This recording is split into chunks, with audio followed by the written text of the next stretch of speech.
Good morning and welcome to Yoga for Osteoporosis with Divine Journey Yoga. I'm in Tucson, Arizona. And I'd like to start our practice today in a restorative pose called supported fish. So you can do this in a couple different ways. The way I like to do it is I take one block and I turn it on its sides at its second level for under my head. Another block is flat and it's long ways, this way along my spine, like this way flat along my spine. And I place that down on the mat so it goes between my shoulder blades, or like my shoulder blades will kind of tuck onto it. You can use a blanket over these blocks to soften those hard edges. Or if you don't want to use blocks, you can just roll up your blanket to any height of a roll and place it at the base of your spine. And if you don't have blocks, you won't have these in the way at all. And you can lie back over the roll of the blanket, and a similar thing will happen. Hopefully your head will be supported on the blanket, the arms will open wide, and the chest is stretching open. I find that the blocks give me extra stretch right across the front of those ribs. So settling in, feel free to turn the upper block higher if you need your head to be up higher. Yeah, there we go.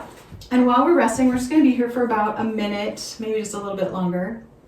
I want to talk for a moment about osteoporosis diagnosis and my experience of people getting that diagnosis and feeling really afraid. So you're just going to be breathing, enjoying your rest here, letting the chest open really nice and wide. So if you've received a diagnosis of osteoporosis, or you can see that you are progressing in that direction toward osteoporosis, often we feel very out of control, like we can't control this situation, and a lot of fear comes up. And first of all, I want to say that is normal and natural. When we don't have control, anxiety is what comes up, definitely for me. So then it's a matter of choice, first of how we think about our bodies and our diagnoses, our doctors, our genetics, our ability to find time and energy to add things into our lives. And we just look around and we gather it all up and we see it and we say, is it enough? Is there something more that I can do and still find that I have a balanced lifestyle, a balanced energy level in my life? And then to work from that intention and take deep breaths and remember gratitude and be amazed at what our bodies can actually do. So just take maybe 2 or 3 more breaths.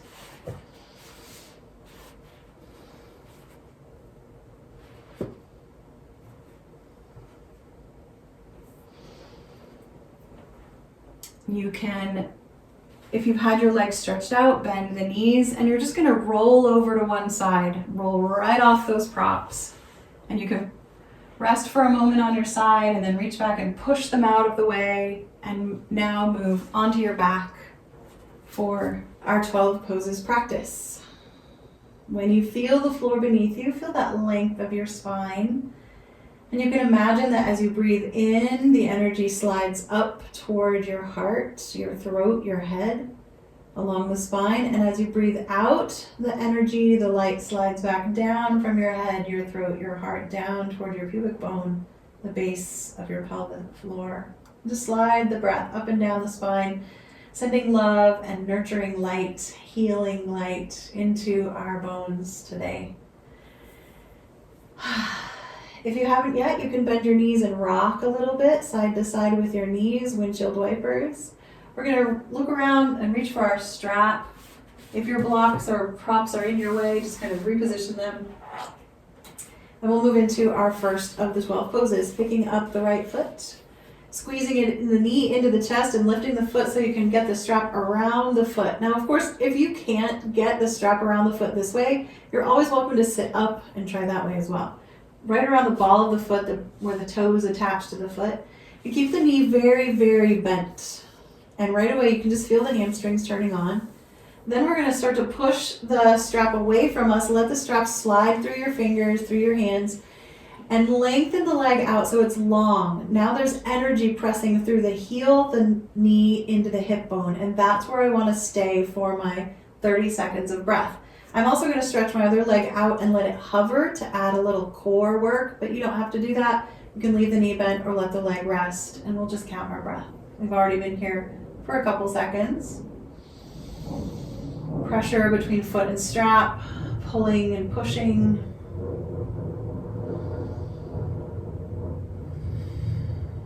Two more breaths.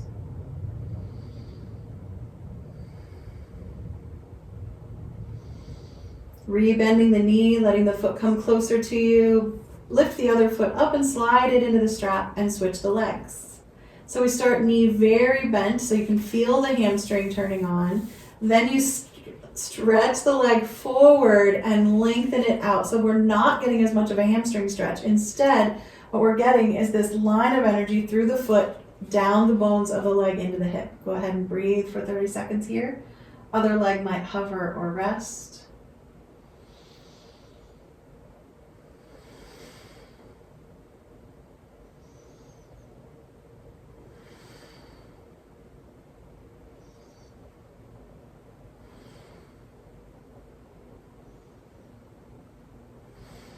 One more breath. Rebend the knee a lot, pull the foot a little closer, and pick the other foot up. We're going to re-switch legs. So back to the right foot. This time I'm not going to stretch the bottom leg out. I'm going to keep the knee bent, foot on the floor, but I'm going to let the knee fall open to its side. And I'm going to let the other leg open as well. And I always have a little bend in the knee. You're welcome to stretch out through the strap. Let the foot be lower than your hips in the direction of the end of your mat. Wherever you like it in here is fine. We're just going to keep that pressure going between foot and strap, and the breath is there.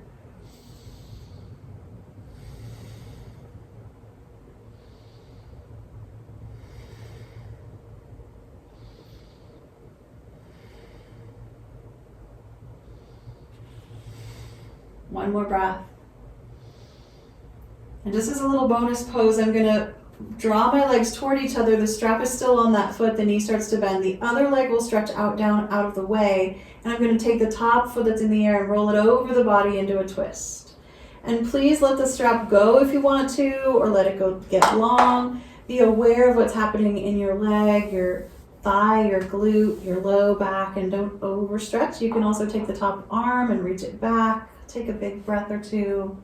Maybe the head rocks a little. The safest twist is a long, straight spinal twist. Yeah, the straighter the spine, the safer the twist. And then we'll just bend the knee, roll it into the chest, and roll onto our backs. And the strap is still on my foot, but you can just put the strap on the other foot now. Drop that right foot to the floor, knee bent. Let the knee open a little bit as we take the strap leg wide. And we're trying to balance across the hips. That's important. I didn't mention that on the other side. Keep pressing into both hips, down toward the floor, and feel the pressure too in the strap and the foot that's out there. And you can play with the bend of the knee, the height of the leg. There we go. Take a couple more breaths.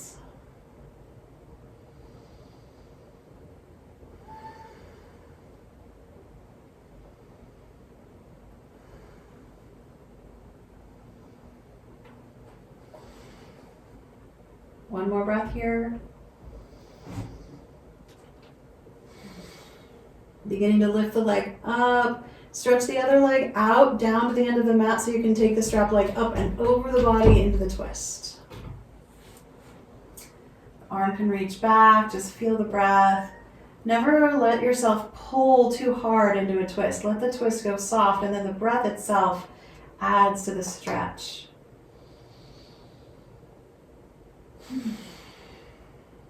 Delightful. Taking the strap away now. Thank you to the strap. We're finished with that. The knees can bend and rock a little. You might bring your knees into your chest. You might put your hands over your eyes. Just kind of take a moment here to regroup.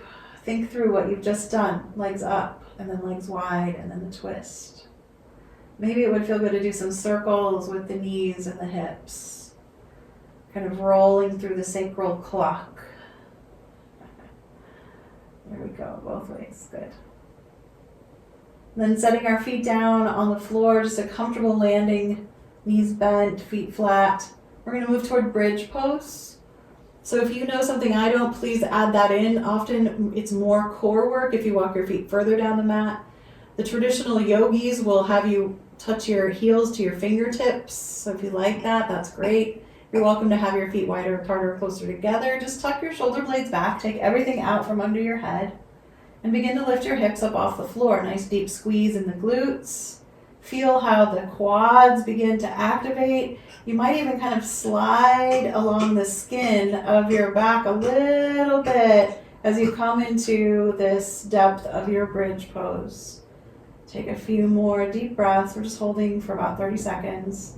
I like to add bending the elbows too. You can gently press the backs of the elbows, the arms into the floor, and just get that upper chest engagement. Feels pretty good. Good. One more breath.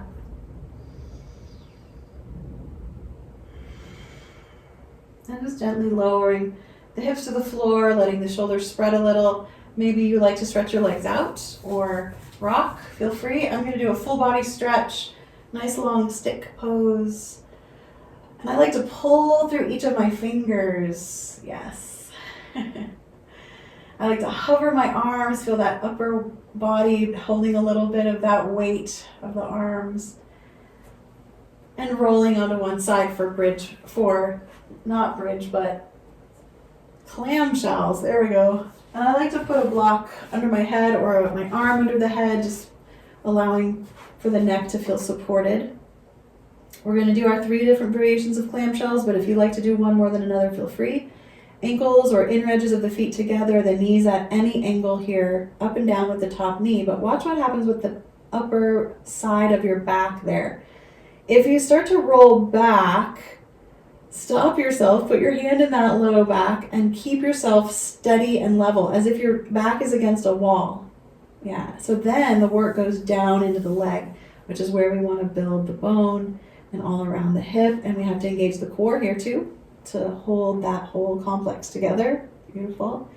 And I just like to go until this starts to get really tired, and we always want to just push ourselves that tiny bit of a little bit. We can do 1 more, 2 more, and then we're done. Inner knees, thighs can stay together. The top foot can pop up and down. This is an internal rotation of the hip socket. The femur in the hip socket there.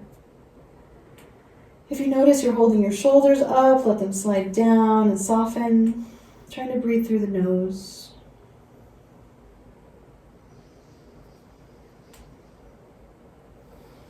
When you know that it's enough, it's getting there. Then we can take the entire leg, keeping it in its bent position, but just lifting it from the hip.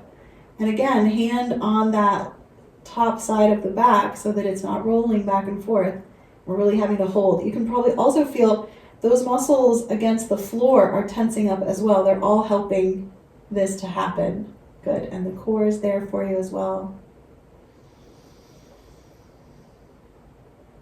Beautiful. As you start to get tired, just stretch the leg down to the end of the mat, point the toe, and let it touch the floor. So we're just turning in the hip socket forward there. Then we're going to lift the leg all the way up in the air, and it could just come more forward if you want it to. You can grab the inner leg, just a little gentle stretch, try to soften there. I'm going to let that leg come back down and get the block out from under my head and come up onto my elbow. I just want that side stretch just for a moment. Yeah, that deep side stretch here. And then if you'd like, now I try to have to stack the elbow right below that shoulder. And if this hurts, to stay low. You don't have to do it. We're just going to do that same sequence again. Stretch the top leg out, point the toe, turn it downward, and then begin to lift the leg upward. Feel free to bend the knee. I like to bend it. I like to grab behind. And this is where I really like this stretch here of the side, waist, and this squishing of the other side there. Good. Just find another breath. And then I'm going to sit up and go to the other end of my mat for the other side, but you can go back on your back and roll to the second side if you'd like. That is a really nice, safe transition, sitting up sideways like that. I'm going to bring my block from my head, and we'll go through our clamshell series.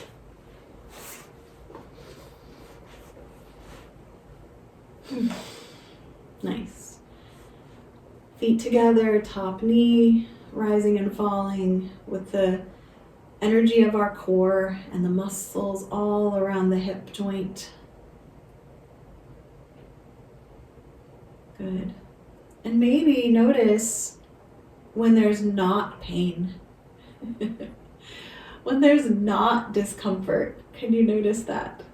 Because we all have places that are painful, that are very uncomfortable. So we'll let them be. We'll just ignore them for just a few breaths. And of course, if this is causing pain, you'll have to stop doing it and do something a little different. So as you tire out with this first one, feel free to keep going. I'm going to let my thighs come together, knees together, top foot up and down.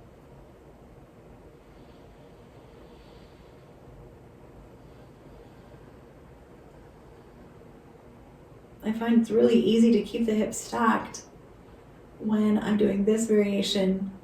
It's harder when I'm lifting the knee. Good. And then that last one where the knee just stays in, it's locked into the bend and the whole leg is lifted and lowered. Think about the weight of that leg being lifted by your hip and your core, and the leg underneath is helping too. Sometimes that's where I'll get a cramp.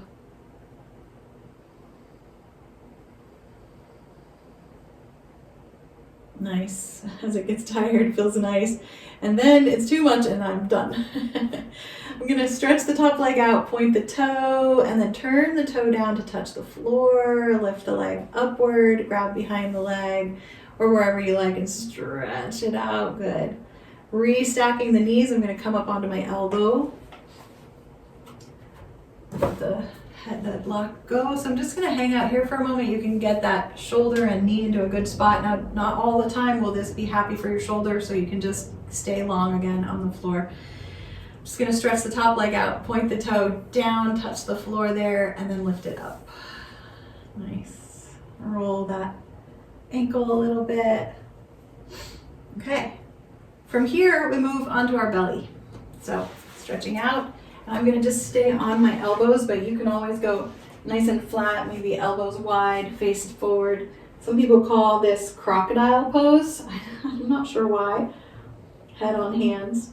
I like just a couple of moments of Sphinx pose. I like to dig my elbows in and give myself a little traction. Take a couple of belly breaths wherever you are. Maybe a little movement in the head. Nice. And we're going to move into our flying pose, which is one of the 12 poses. In yoga, it's called locust, like the flying bug. I like to have my arms out wide or elbows bent. I don't prefer my arms forward because of how much tension that creates in my neck and head. You can also take the hands down and even behind you.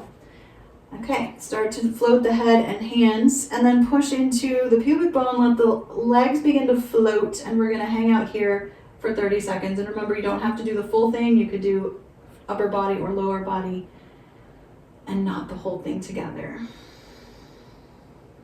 But this is just weight bearing, simple, beautiful, so strengthening for the entire back of the body. When you first start out, just 10 seconds of this is what you'll start with. And then you'll just keep going till you get to the 30 seconds. To rest, I like to take my arms down beside me, knuckles down, palms up, and turn my head to one side, or put my chin on the floor, or maybe forehead on a block or a blanket. More like a blanket is better. And just let the shoulders slope, breathe.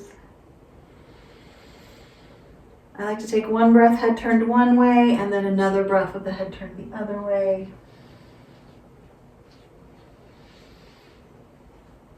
And from here, we're going to slowly push ourselves up. And I'm going to take a moment for plank here. I'm going to do a couple different planks. So if you're with me, feel free to follow along. If you'd like to do your own thing, feel free. At first, my elbows are on the floor and under my shoulders, or maybe even tucked in a little closer to my chest. I start to pick my belly up and come up onto elbows and knees. And this is my first plank. I'm just going to take 2 breaths here.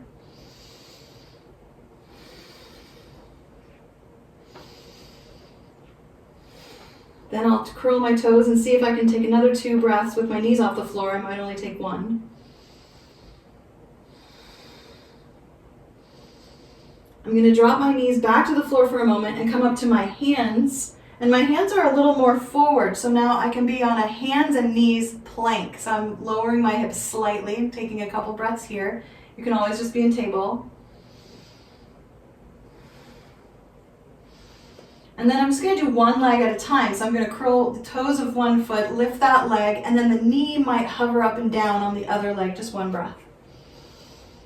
Whew, it's hard. And then both knees back down. The other leg lifts back into that plank, and then the knee just kind of up and down for a moment. I can't even take a breath there. And then, of course, if you're interested, grand finale, we could do the full lifted plank, nice and long through the spine. And that's plenty for me. I'm all warmed up now. I'm going to kneel. You can sit into seated kneeling or child's pose and take a break. Wow, that really warmed me up. So if you have a fan, you can turn on a fan. You can fan yourself a little bit there. Okay. We're going to do a little bit of table pose in a moment. Let yourself settle. We will do our extended table or extended cat or bird dog, sunbird. There's so many names for this pose. It's all about the core. And it's great for building all of the bones and strength of the core and the spine. So I'm back to table. Eventually here you will be too. Sometimes I like to put a blanket under my kneecaps depending on how hard the floor is there. Just a couple cat and cows could happen now. Rocking through the spine, feeling the shoulder blades press back and then feeling them open. And when there's an actual diagnosis of osteoporosis, like you've got a DEXA scan score, you're not going to want to push too hard into your rounded spine. They say this is the only safe place to do any rounding, this perpendicular, not perpendicular, but parallel to the floor. Here, this orientation to gravity is safer. So you might tuck the tailbone more or just drop your head a little and not do quite as much of that mid-back arching or rounding. Good. Then let yourself come to a nice flat back. Maybe you can stay on your hands or twist them out for a moment, or you can be on your elbows. And we'll send one leg back into the air behind us. And we'll send the opposite arm forward. And then we will press into the knee and the hand that are on the floor. And as we press into those, the core deepens. I like to lengthen the neck and look down at the ground right below the nose or the eye line. And just breathe here. Feel the wobble. That is balance. Movement, wobbling, that is where the balance is. Balancing is actually simply catching ourselves over and over again. When your shoulder gets tired, you can bring the arm down. When your hip gets tired, you can bring the leg down. Take a moment, maybe some circles. You can always twist out a wrist or two. And then the second side, the leg stretches back, the arm stretches forward, and we begin to press hand and knee into the floor. Long neck. Find the length of the breath. That pointing of the toe and the reaching through the fingers forward adds to the strengthening of this beautiful pose. Challenging pose. Just a few more breaths. If you're still there, that's fine. If not, you can rest. Good. Coming down into a resting pose for at least 3 breaths, and maybe some rolling of shoulders or rocking of the head. Especially if you're in child's pose, don't worry about the shoulders. You can just kind of rock across your forehead. That kind of thing feels really good. And of course, if you know that it's best for you not to put your head on the floor because that causes too much rounding in child's pose, make sure you always have your knees wide apart. You can put your forehead on a block, and you still get that beautiful pressure across the forehead to rock the head across those sinuses above the eyebrows. And your neck and spine are longer and safer that way. I believe it is time to stand up. So we're going to try this. I like to stand up from a high kneeling position, just stepping forward with one foot. You can always use the floor, but if you can not use the floor, that's the challenge.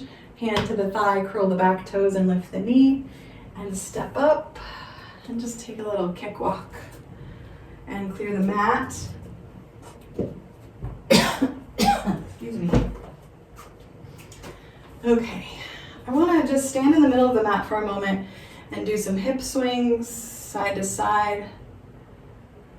We don't do a lot of side-to-side stretching in the 12 poses, so it feels pretty great to get that in. And you're going to be really aware of where are your shoulders in your side-to-side. If they're leaning forward, bring them back. If they're leaning too far back, bring them forward, right? Bring them into alignment as if you're sliding against a wall, and you can even lean back on a wall and slide side to side. And right at the end, you can lean and take the arm from one side up and over, and then the other. Find a deep breath.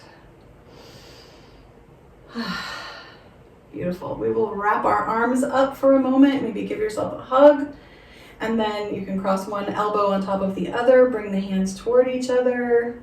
We're just doing eagle arms. We're just going to do a little bit of twisting side to side. Then we can open the arms up and slide down to the wrists. So now the wrists are crossed. Turn the palms toward each other, grab wrists, grab your hands, and you can stay right here and twist. Or of course you can bend the elbows, draw up the hands down, and then slide them up through the chest, under the chin, and a couple swings there. So this is just a little bit of stress for the wrists, which is another common place to have osteoporosis come up in the body. Unwind, see which arm is on top, and then take the hands wide apart.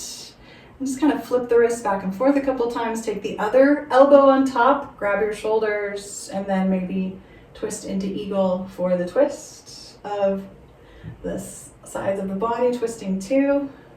Awesome. Then taking the hands straight out in front, slide down to the wrists with the crossing there. Turn the hands toward each other, link the fingers. You can twist here, or you can drop the hands down and through and come into the twist of the wrists. And this pose is actually recommended by Dr. Loren Fishman in his series for the wrists.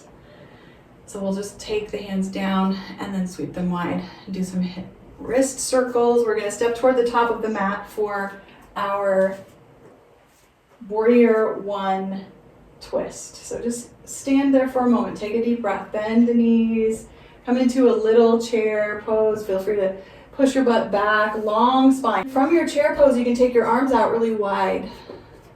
Feel that wingspan strengthening and lengthening through the length of the spine. Good. This is a bonus pose, chair. I'll remember the name of the pose in a minute.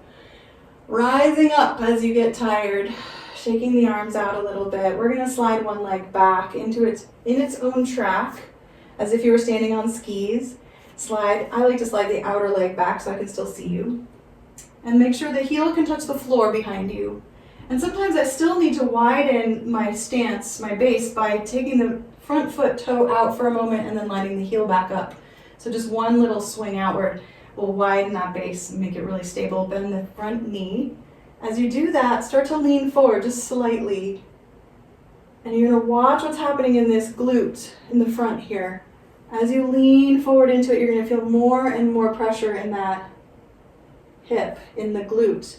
And then you can stay as deep into that leaning forward as you like, as long as the spine is long and straight, and begin to turn toward that front hip. So I like to come up a little more so it's a little less pressure in my glute and hip, but if you want more, you can always lean deeper forward. And this is simply our twisted or revolved triangle. Some people will also straighten out the front knee, add the dropping of the arm, the taking the other arm out. Those are all options. I like the lower version myself. Just a few more breaths for our 30-second hold.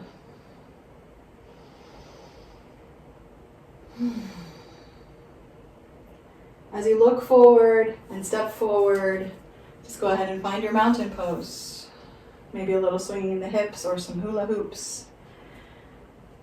You're welcome to stay where you are and just do the other side. I'm going to walk backwards to the other end of my mat. I just want a little bit of backward walking in my life today. And then I'm going to turn around so that I have a new leg on the outside. I'm going to slide it back in its track, drop the heel down behind me, front knee bending, slight lean forward. If you need that heel toe of the front foot to go a little wider, feel a little more stable, that's great.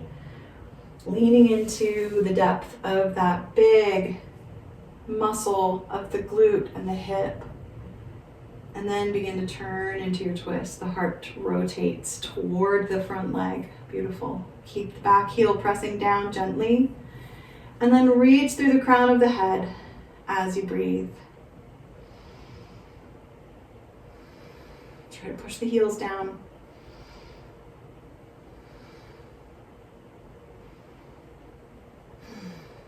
And we turn forward and step back to mountain pose. And maybe a little kick, swing. Yes. Feel free to walk back and forth a couple times. You just want to kind of integrate by swinging the hips. That is one of the most integrating movements in the body. Think about also where your eyes are going, and notice as you look around the room, your head will turn. And that's right, the eyes are the rudders for the top of the body, the feet are the rudders for the bottom of the body. We'll start to step our feet wider apart.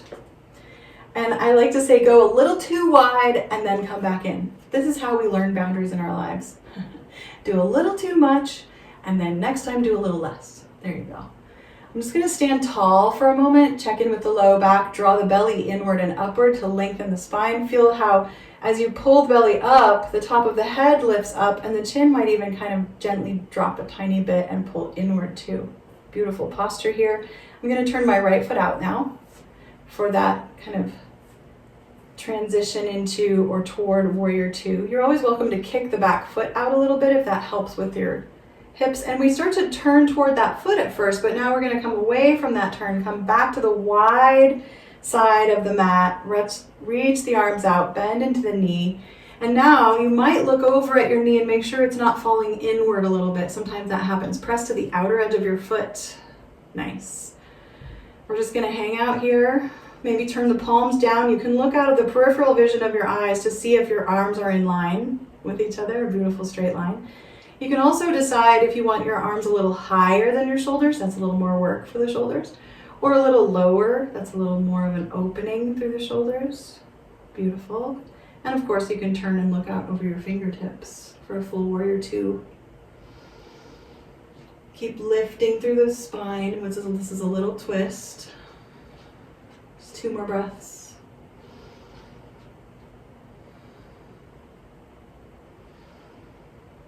The arms float down as we straighten the knee and turn the foot forward toward that long side of the mat again. Maybe you need to step together. Maybe you're okay to stay wide and just kind of swing the hips a little, bend the knees. We're just taking a moment in between sides. And then you'll begin to turn that second foot out. Notice how you start to turn toward the foot, like your head, your heart starts to turn toward it. You can bend the knee and check, make sure it's right above the heel. Feel that press to the outer edge of the foot there. Then return to the wide angle. Spread the arms out and open your heart toward the wide side of your mat. Beautiful. Play with your arms. Just keep breathing and pressing downward and lifting upward and reaching outward. Full dynamic pose.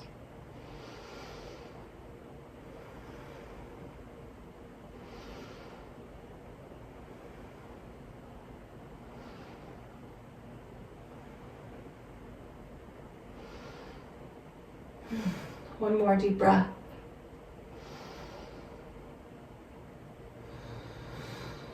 Letting the hands float down and straighten the knee, turn the feet forward, and let's step together now as we've finished our warrior two. Sometimes you might want to hop in and do a little stamping of your feet. They say that helps to build the bones. Yes, jumping, hopping. Perfect. And you might also just kind of twist the feet a little bit, roll out the ankles. We're using the foot so intensely in these wide poses, which is another reason why they're strengthening, right? So step the feet apart again, please. Second big wide angle pose is extended side angle. So we'll turn one foot out. And again, you're gonna feel your body turning toward that leg, but then bring it back to the wide position. You can even open the arms. That helps to add that width. Bend the knee, make sure it doesn't roll in by pushing into the outer edge of the foot, right? Now we're going to start to lean sideways toward that bent knee. And I like to put my hand on my thigh at first to make sure I have this really beautiful length through the core, crown of the head to the pubic bone and down that outer leg. Then if you'd like, you can keep bending the knee a little deeper and go deeper into the pose. Rather than rounding toward the thigh, you can lean, which I find very intense for the thigh. Just a couple more breaths. You might bring the forearm down. Some people will bring the hand to the inside of the shin there. Make sure that top shoulder doesn't roll forward. And we are done. That's plenty on that first side, turning the feet forward and maybe stepping the feet slightly closer together just to see how that feels. Bending the knees, taking your time in the middle. And we'll turn the second foot out. Bend the knee, see how the alignment is going down there. You can look over the knee. Then return to the upright position, arms wide. So we're spreading out along that wide side. And turn or lean, this time lean toward the bent knee into the ankle of the side of the leg. Hand to the thigh is fine. Arms are always optional. You can add them in over the up and over toward the ear on that side of the head on top, or out wide is good too, or tucked behind. Keep breathing.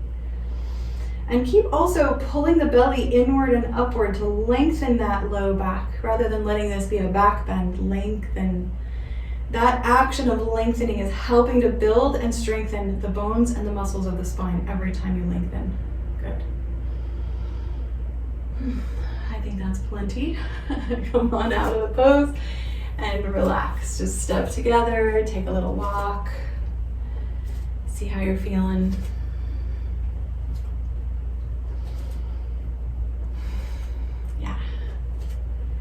That final wide angle pose, triangle pose, coming here. And you're always welcome to lean back on a wall. In fact, if you've never done these big wide poses without a wall before, try it one time. Even after class, just lean back on a doorway or a wall. And that alignment is what we're looking for. So stepping the feet wide apart, turn one foot out and bend that knee. I'm going to keep the arms low here for a moment. I'm just going to roll the shoulders up and back and down. Try to open that heart. And I'm going to turn so that my ear is in line with the knee that's bent over there. I can feel this alignment of ears and chest and hip bones right down the middle as I start to lean sideways. Just a little, just so that the shoulder and the hip and the outer ankle there are in alignment. Then I'll start to straighten that knee. And as I straighten that knee, I can feel the hip bone readjust in the socket. That's what I'm looking for. Then I can keep hinging. It's like a hinge here. The spine still stays long. I'm not curving my spine. Just trying to hinge a little deeper. If that's interesting, if that inner leg stretch says that's enough, you'll stop. Perfect. And I never push down on the leg at all. You can push to the inside of the knee here to prop a little bit, or press your hand into that crease of the hip up high. Keep breathing. Use your feet nice and long and strong down into the floor. You could take the arms out wide to add weight for upper body weight. Good. Maybe 2 more breaths. Try to lengthen the neck.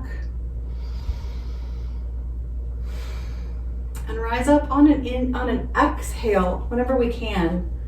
Sometimes I'm too slow to say it. Yeah, if you need to step together, feel free. So feeling the rotation of the hips, the bending in the knees. Good. Second side. Setting up, this is a balance beam pose where the heel of one foot is kind of in line with the arch or ankle of the back one. And then make sure you have this open chest, so we're wide open here, right? Just like the other 2 big poses, starting to lean the ear toward the bent knee, and then the bent knee starts to straighten out. And that hip just realigns in the socket. And from this kind of mostly upright position, roll the shoulders back. So you're opening the front of the body, draw the belly in and lengthen. This pose is not about trying to touch the floor here. This pose is all about this bottom hip and this inner leg stretch, and then the core that's holding you up on this angle. There you go. So the more flexible and maybe even warmed up your hips are, the deeper triangle pose is possible, but it's not important. Just 2 more breaths.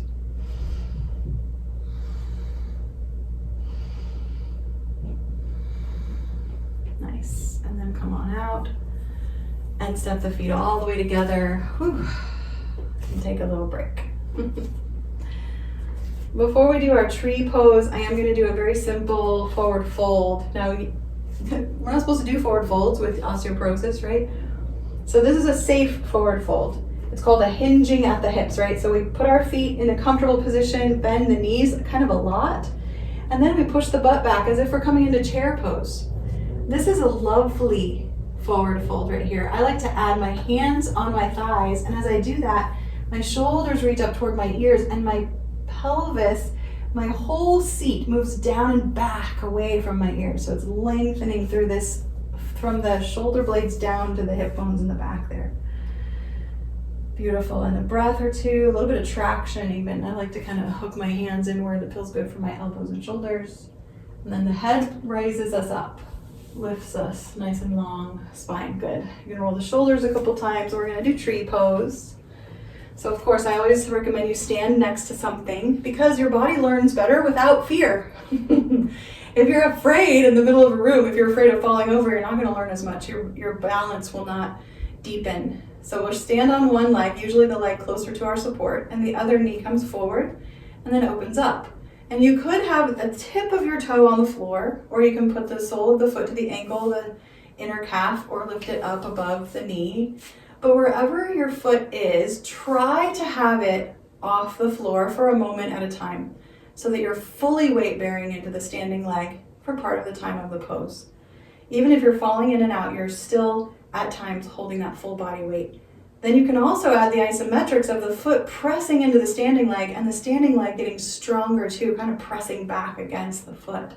That isometric is so beautiful for strengthening. Good. A little bit of resistance. Hands are just always wherever you like them. And unlock the knee. There we go. And come on down. Take a break. Whenever I know my knee is locked in, then I'm getting less energy along the length of that leg. So go ahead and do the second side.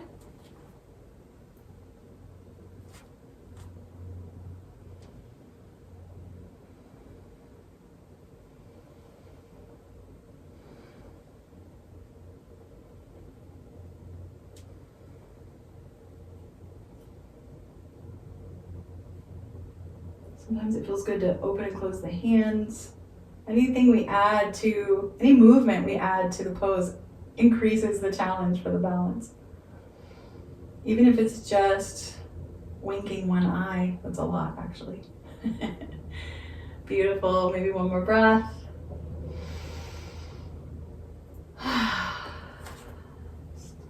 Take a moment to kick the feet a little side to side. And we'll be coming down onto the floor into a seated position. So if you came up through a step forward lunge, you could come down with the other leg forward.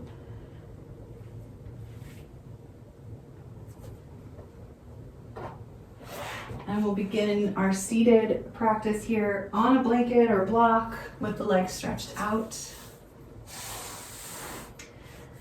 And we want that prop to help our pelvis tip forward so that we're upright. And of course, if the floor helps you to do that, that works.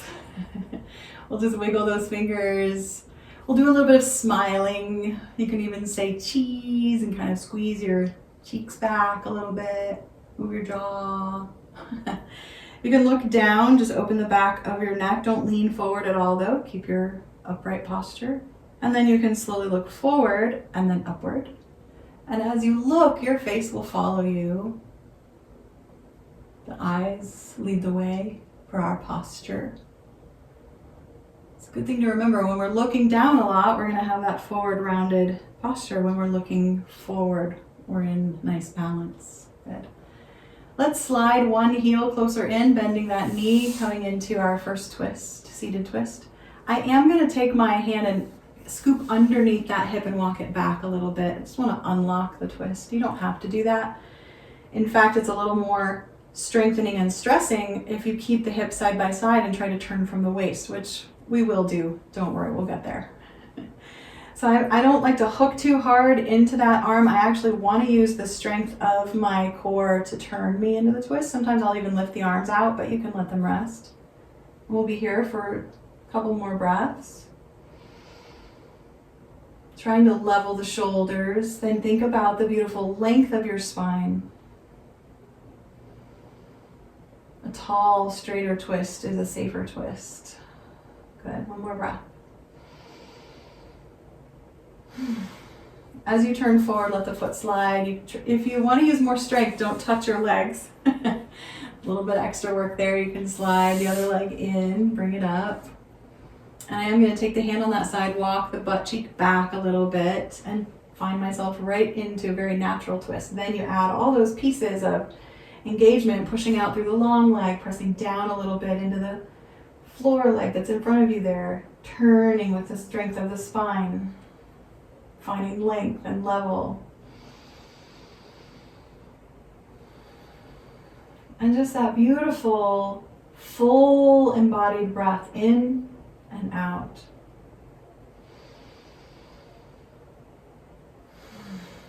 Maybe one more time. And straightening the leg back out as you turn forward.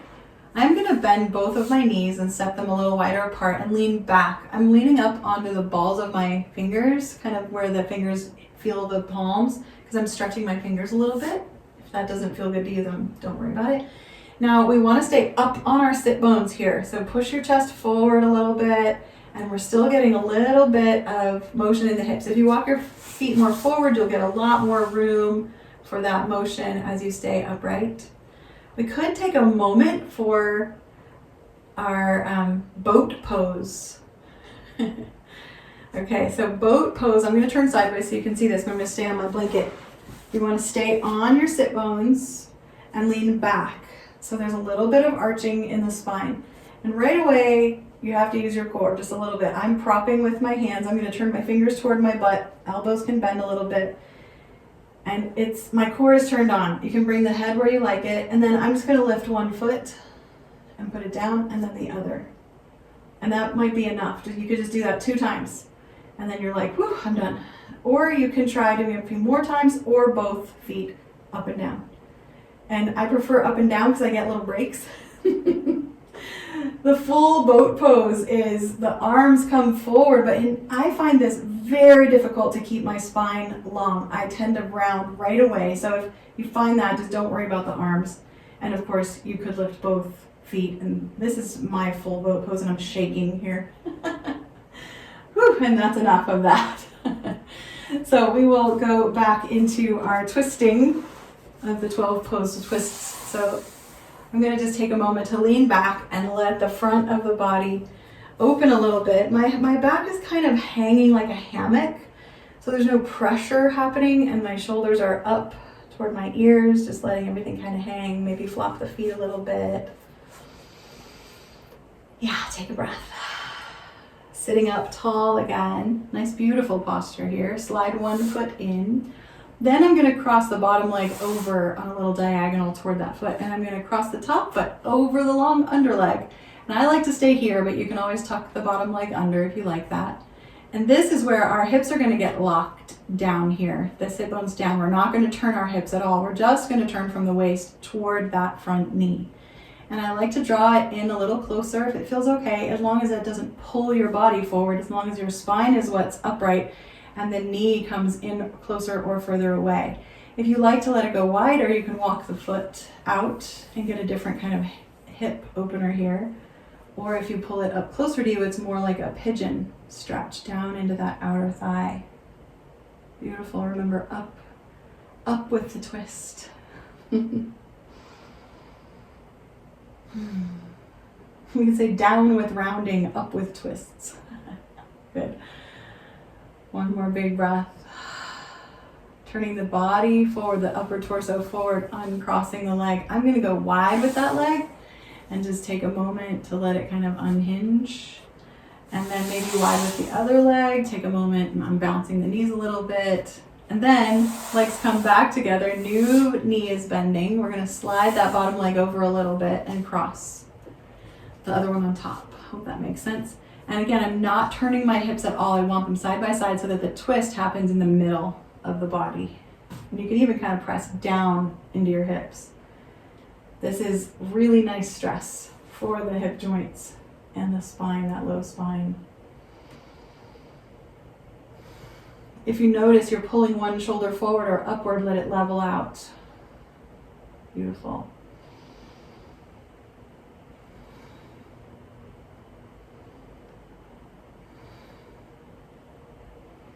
like to turn my head back and forth, and then taking the hands behind to uncross the legs.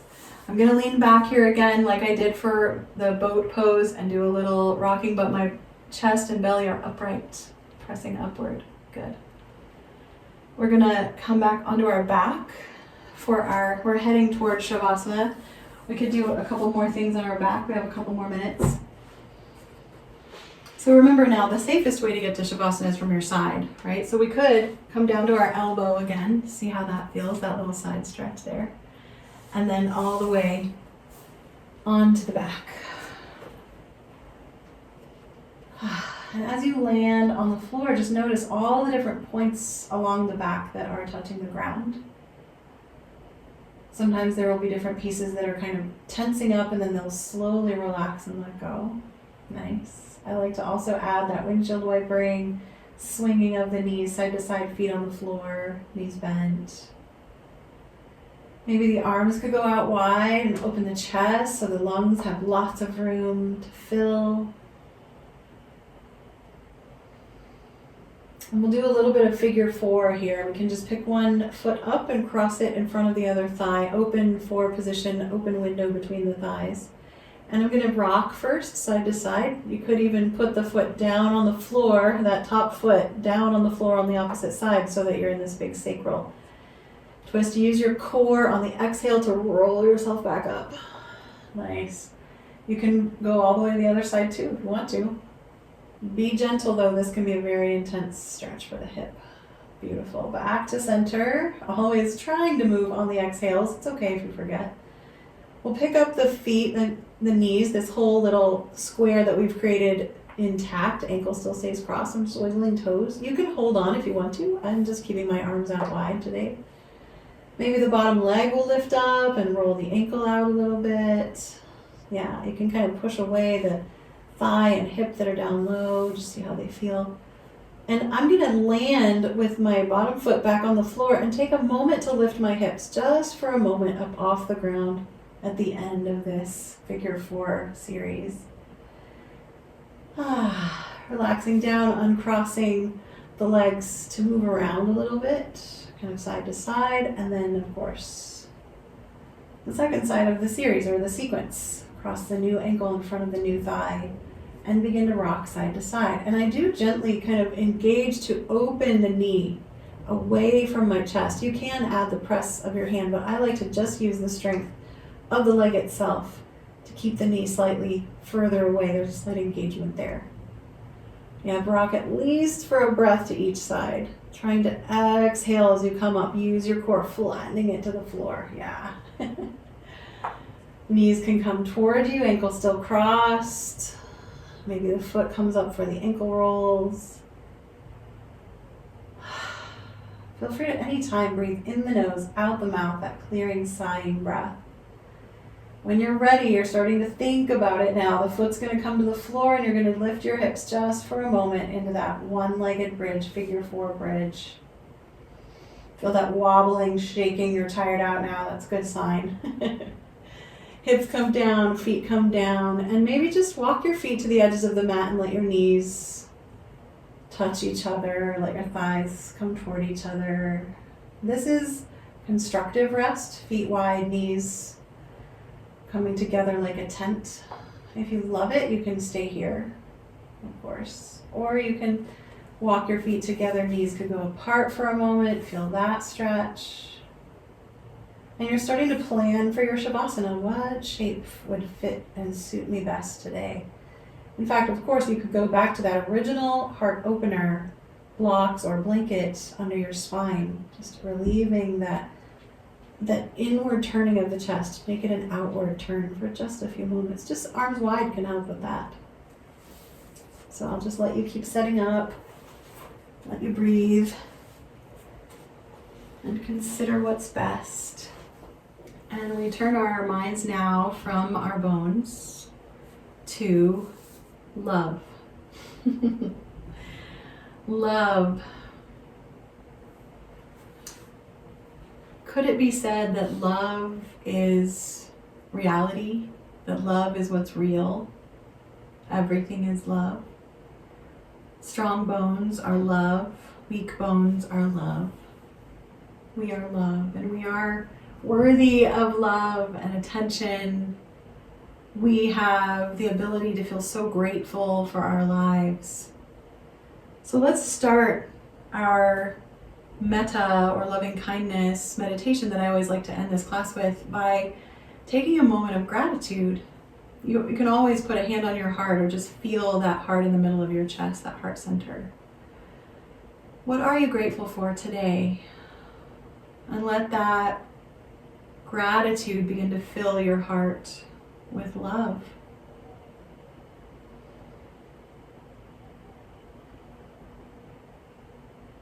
You can even name the things you're grateful for to yourself in your mind or out loud.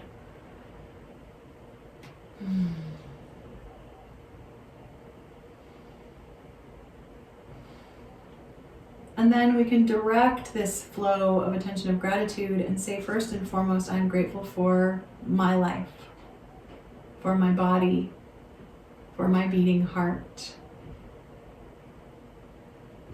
And we can say to our hearts, may you feel loved. May you get loved. May you receive it and may you give it away. And of course, we turn to those we love and we send them, first of all, that gratitude, so grateful for them, those who love us, grateful to receive their love. And then we're so filled with love that we love them right back, and we can say to them, may you remember you are loved, so loved, worthy of that love. May you also be able to receive and give love. We can say that to them in our hearts. And then we can turn toward the things in our life, people, places, circumstances that are difficult. And we can take a moment of gratitude for these things that teach us. They are our teachers. And we can realize too that our attitude or our perspective is often involved in the discomfort, the suffering that these things, these people bring up in our lives. That it's partly our choice to choose to say that thing bothers us. And sometimes we don't have as much choice about that. So just kind of wiggle around in there and see if there's some perspective or witness, observance you can offer yourself. And we can turn to these difficult things, people, whatever they are, and say, I am grateful for you, just for a moment. And may you remember love. May there be love surrounding you, filling you, so that eventually they can offer love as well, even if it's just a circumstance. And then we just spread the love everywhere. Shine it out like a beacon from our heart, like a lighthouse in a storm, saying, everybody out there, remember you are loved. Remember you're worthy of love. Remember you can give and receive love. And we come back with gratitude to our own hearts and say thank you. Thank you so much.